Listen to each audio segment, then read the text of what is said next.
Assalamualaikum warahmatullahi wabarakatuh.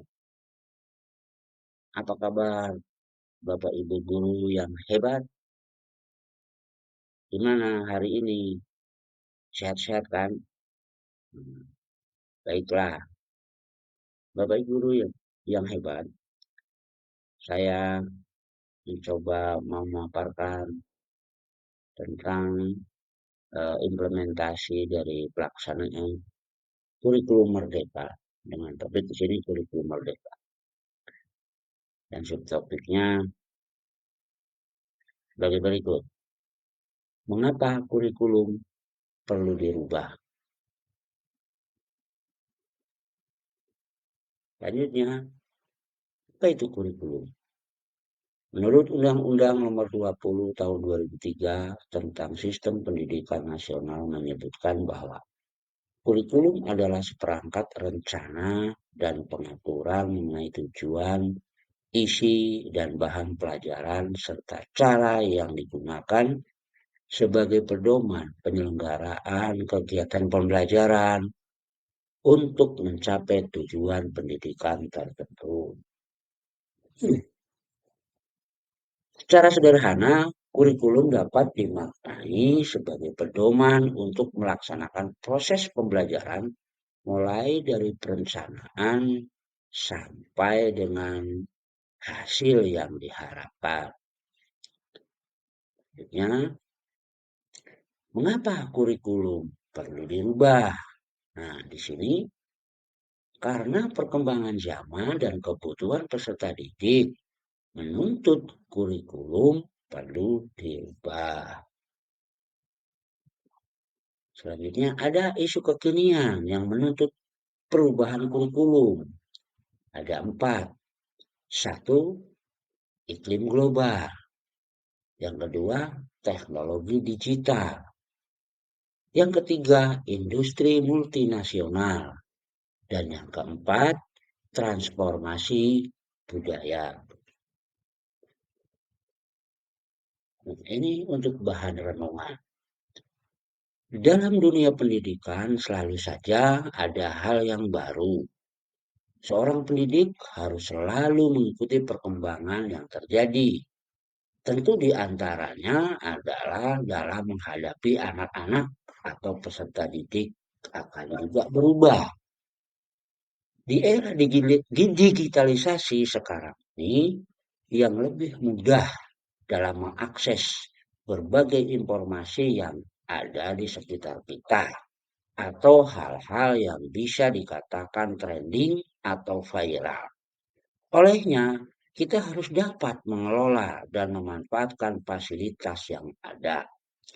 Disinilah pendidikan harus bisa melakukan akselerasi dalam menyiapkan sebuah pedoman penyelenggaraan untuk pembelajaran guna mencapai tujuan yang menjawab kebutuhan saat ini. Kurikulum yang baik. Kurikulum yang baik adalah kurikulum yang sesuai dengan zamannya.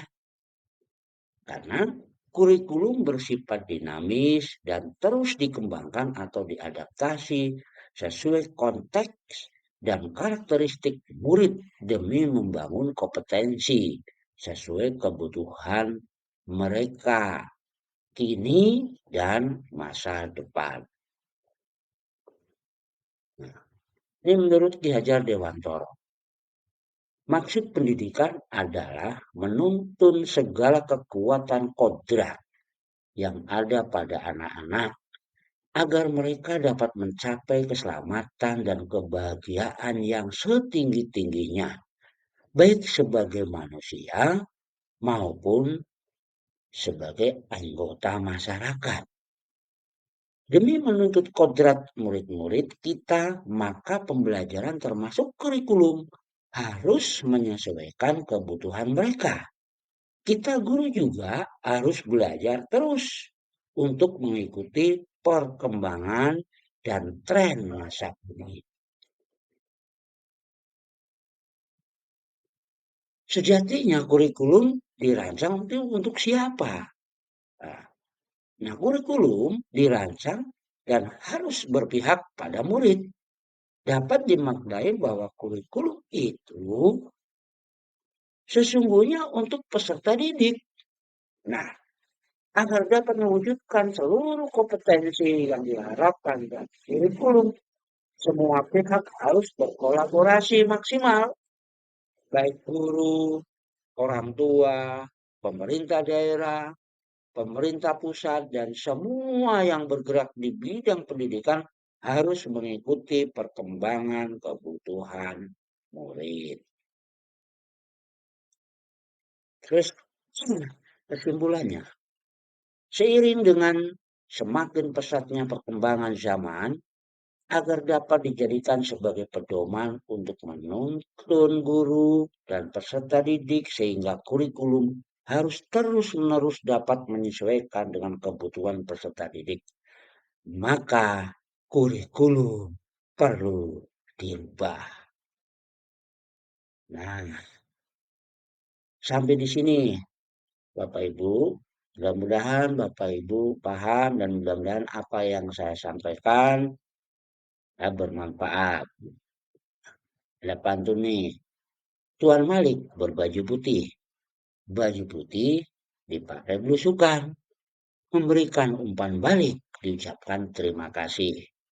Terima kasih sebagai masukan. Sampai di sini saja dulu Bapak Guru dan Ibu Guru yang hebat. Sampai ketemu, sampai jumpa. Saya tunggu umpan baliknya. Wassalamualaikum warahmatullahi wabarakatuh.